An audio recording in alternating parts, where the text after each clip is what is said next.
Hello mga ka-farmers! Welcome back to my channel. For today's vlog mga ka-farmers ay ipapasilip ko yung mga roundheads na inaalagaan ko dito.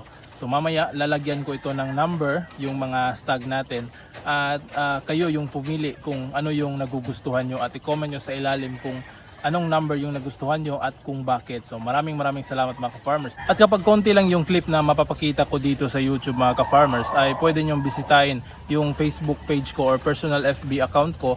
Doon ko ilalagay yung full video ng mga manok natin para makita nyo at makita nyo ng malapitan yung mga manok natin. Dahil dito sa YouTube ay yun yung isa sa mga violation ko nung nakaraan na na-violate tayo or na-restrict yung account natin dahil sa pagpapakita ng mga manok na sobrang tagal siguro or meron bang nakita yung YouTube na violation doon.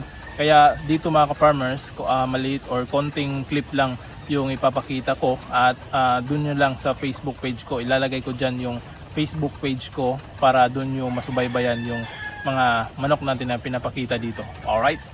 So dito naman sa likuran ko mga ka-farmers, yung makikita nyo nasa dumping pen.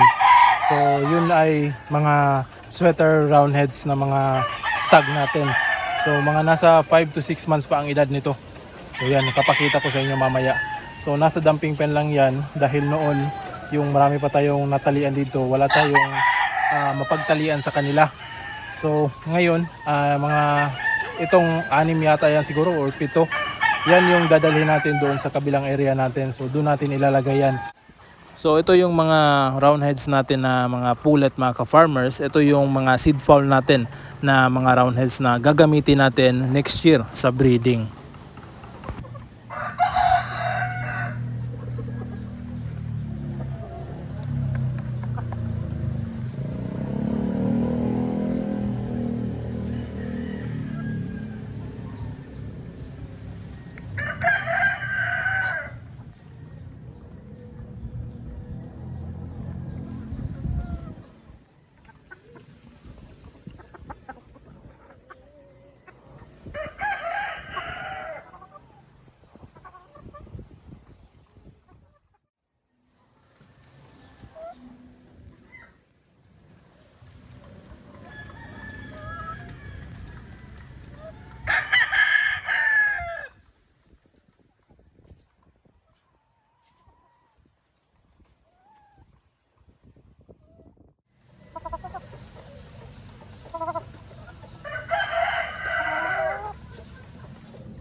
So yung mga roundheads natin na babae mga ka-farmers ay dito natin i-cross sa ating mga sweater asil.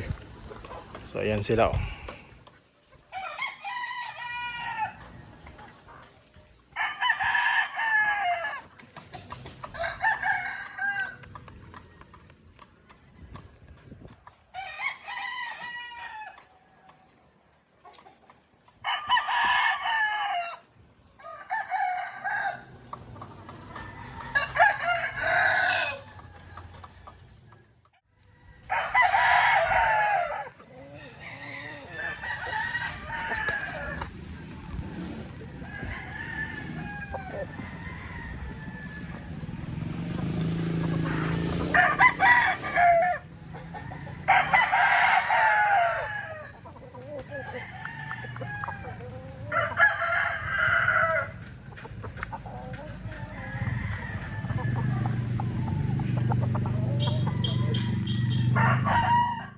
So yung mga pullet natin na roundheads mga ka-farmers o yung mga seed fowl natin na roundhead, doon natin i-cross sa mga sweater asil na stag.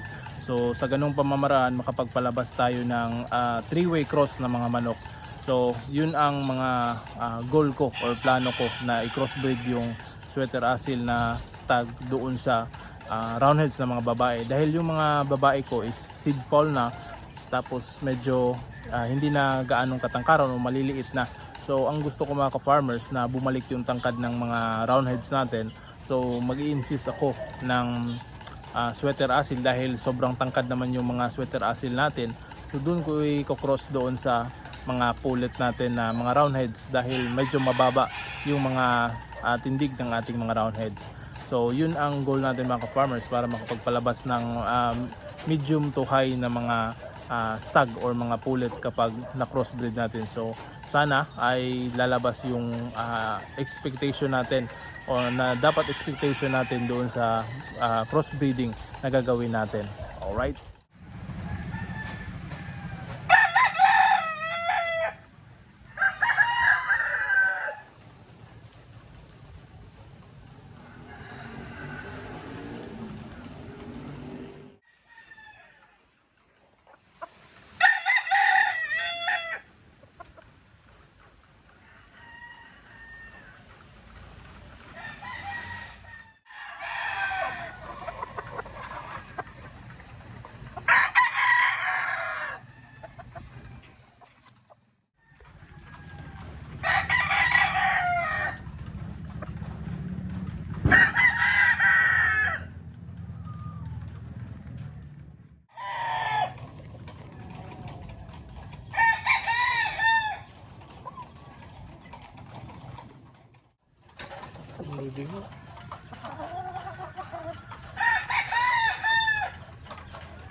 So itong nasa likuran ko mga ka-farmers, yung mga stag natin na 6 na piraso, ito yung mga dadali natin doon sa kabilang area, doon natin itatali ito. So yan, stag pa naman ito mga ka-farmers, nasa 5 to 6 months old pa lang.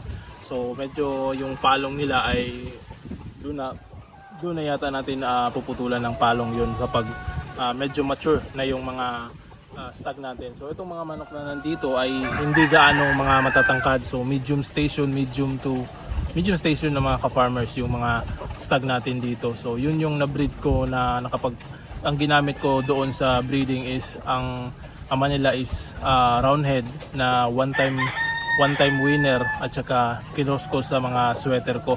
So yun yung nakapagpalabas tayo ng 8 piraso na magkakapatid ng mga stag ng sweater roundhead. So yun yung na-produce natin, at saka meron din tayong mga babae na kapatid nitong mga stag natin. So meron tayong 5 nandun sa kulungan na yun. So doon natin inilagay at gagamitin din natin yun sa pag-breeding sa pagdating ng panahon. So medyo bata pa naman, so siguro baka next year na yun magagamit. So ang purpose ko din nun kung bakit ako nagtira ng mga babae nito ay yun na nga, i-cross ko dun sa mga sweater asil. So yung ibang stag dito mga ka-farmer, so yung ibang manok dito ay dadalhin natin dun sa kabilang area para konti na lang yung maiwan dito, at saka makaka-focus ako sa pagbe-breeding. So iiwan ko lang yung mga gagamitin ko sa breeding dito, tapos yung iba dun na sa kabila. So para yung pag-breeding natin o pagpaparami ng mga manok natin ay ma-focus tayo doon. Dahil kung hindi mga ka-farmers, kung marami tayong mga tinatalian pa dito, so hindi natin makukuha yung ibang atensyon natin doon sa mga tinatalian natin. So yun yung isa sa mga purpose ko kung bakit ililipat natin yung ibang mga stag natin. So para magbigay daan sa pag-breeding. So baka next year na mga ka-farmers ako makapag-focus sa pag-breed.